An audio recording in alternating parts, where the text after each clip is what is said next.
ವರ್ಷದಂತೆ ಈ ವರ್ಷವೂ ಸ್ವಾತಂತ್ರ್ಯೋತ್ಸವ ರಾಯಣ್ಣೋತ್ಸವ ಕಾರ್ಯಕ್ರಮವನ್ನು ಸರಳವಾಗಿ ಆಗಸ್ಟ್ 15 ಶುಭ ಮುಂಜಾನೆ 8 ಗಂಟೆಗೆ ರಾಯಣ್ಣ ವೃತ್ತದಲ್ಲಿ ಪರಮ ಪೂಜ್ಯ ಶ್ರೀ ರೇವಣ್ಣ ಸಿದ್ದೇಶ್ವರ ಶಾಂತಮಯ ಮಹಾಸ್ವಾಮಿಗಳು, ಸರೂರ ಶಾಖಮಠ ಅಗತೀರ್ಥರವರ ಹಾಗೂ ಪೂಜ್ಯ ಶ್ರೀ ಕೆಂಚರಾಯ ಪೂಜಾರಿ, ಸುಕ್ಷೇತ್ರ ಮಾಲಹಳ್ಳಿ ಪೂಜ್ಯರಿಂದ ಧ್ವಜಾರೋಹಣ ನೆರವೇರಿಸಿದರು.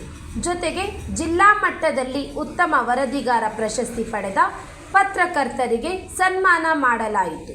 ಈ ಸಂದರ್ಭದಲ್ಲಿ ಕ್ರಾಂತಿವೀರ ಸಂಗೊಳ್ಳಿ ರಾಯಣ್ಣನ ಯುವ ಗರ್ಜನೆ ಸಂಘದ ಅಧ್ಯಕ್ಷರು ಮಾಲಿಂಗರಾಯ ಮೌರ್ಯ, ಕರ್ನಾಟಕ ಪ್ರದೇಶ ಕುರುಬ ಸಂಘದ ಅಧ್ಯಕ್ಷರು ಪರಶುರಾಮ್ ಚೌಧರಿ, ನಿಂಗಣ್ಣ ಮೇಟಿ, ವಜ್ಜಾಲ ಹಾಗೂ ಸಂಘದ ಪದಾಧಿಕಾರಿಗಳು ಹಾಗೂ ರಾಯಣ್ಣನ ಅಭಿಮಾನಿಗಳು ಉಪಸ್ಥಿತರಿದ್ದರು. Bureau report, ರಾಷ್ಟ್ರಧ್ವನಿ news Kannada. ವರದಿಗಾರರು ಶರಣು ಬಿ ಪೂಜಾರಿ, ಹುಣಸಗಿ.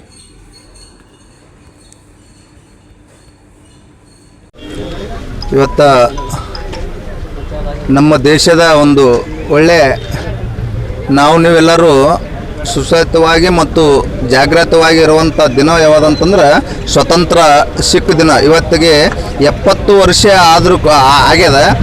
ನಾವು ಹಬ್ಬದ ರೀತಿ ಒಳಗೆ ನಾವು ಆಚರಣೆಯನ್ನು ಮಾಡ್ತಿದ್ದೇವೆ ಮತ್ತು ಇದರ ಪೂರ್ವದಲ್ಲಿ ನಮ್ಮ ದೇಶದಲ್ಲಿ ಹಲವಾರು ಅದಕ್ಕಾಗಿ ಎಷ್ಟೋ ಮಹಾತ್ಮರು, ಭಗತ್ ಸಿಂಗ್, ಚಂದ್ರಶೇಖರ್ ಆಜಾದ್, ಖುದಿರಾಮ್ ಚಟರ್ಜಿ, ಖುದಿರಾಮ್ ಬೋಸ್, ಲಾಲ್ ಲಜಪತ್ ರಾಯ್, ಬಿಪಿನ್ ಚಂದ್ರ ಪಾಲ್, ಬಾಲ್ ಗಂಗಾಧರ್ ತಿಲಕ್, ಸುಭಾಷ್ ಚಂದ್ರ ಬೋಸ್, ಇನ್ನೂ ಹಲವಾರು ನಾಯಕರ ತ್ಯಾಗ ಬಲಿದಾನಗಳಿಂದ ನಮ್ಮ ದೇಶ ಸ್ವತಂತ್ರವಾಯಿತು.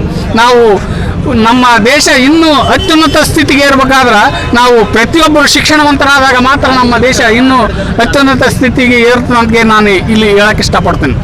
ಎಂಥ ಮಹಾತ್ಮರು, ಚಂದ್ರಶೇಖರ್ ಆಜಾದ್ ಅಂತಗೇರಿ ಒಬ್ಬರು ಇದ್ದು ಆಗಿ ಹೋದ್ರು ಸ್ವತಂತ್ರ ಹೋರಾಟಗಾರ. ಅವ್ರು ಹೆಂಗಂದ್ರೆ ಒಂದು ದಿವಸ